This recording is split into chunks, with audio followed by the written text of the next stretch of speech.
Hello again, it's Audrey from the big house in Costa Rica. Yesterday when we went for our 4th of July celebration, someone was asking me about how do you know that when you're in trance and you say something that it is actually not a conscious mind answer but an unconscious mind answer. And the funny thing is she had been hypnotized before. Actually Jake, who's doing this retreat, had done some hypnosis for writers with her. And she answered her own question. She said, you know, there was one point at hypnosis he asked me to go down to my younger self, and I said, I can't. And I just couldn't.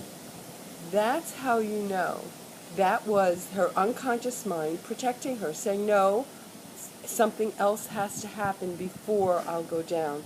It was a slightly traumatic situation. So for her, her unconscious mind said, no, I'm not going to go back down. And they found another way of doing it so that the young child who they were working with could be supported without her being re-traumatized. So when you get any time you get any answer, the other day we were talking about changing the question from why am I having anxiety, why do I feel fear, to what is this about?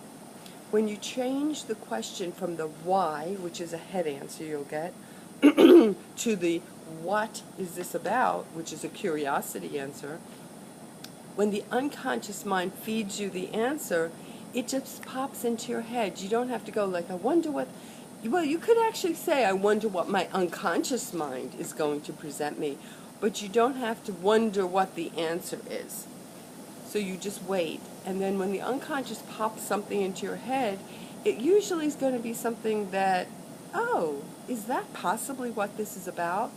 So when the unconscious mind gives you some sort of a message, it's usually not the one you would have thought it was. Yet on the other hand, anytime you get a message from the unconscious, which has all the repressed memories and all the resources and everything you need, but whenever you get a message, it has to be conscious so that you could hear it. So there is a little bit of knowledge that the hypnotherapist has that helps you to know when one of my clients will give me an answer that I know is totally conscious, even if it sounds very logical. I will usually say, you know what, let's go back again and see what the unconscious has to say. Let's just kind of ask that question a little differently, and I may change the question slightly to something that will get us more of an unconscious answer. And that's the beautiful thing about working with someone as a guide, is you have a person who has the intuition to know when the answer is conscious.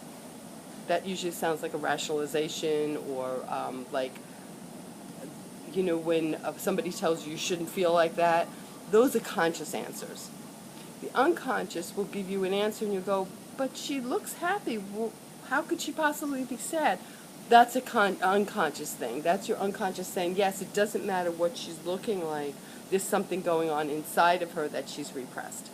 So I hope this answers the question a little bit about knowing the difference between when an answer is, when you ask the question, what is this about? I wonder what my unconscious mind is going to present me, from a conscious answer, which more or less sounds like a rationalization, or you shouldn't, or you have to an unconscious answer that just shows you where you need to pay attention.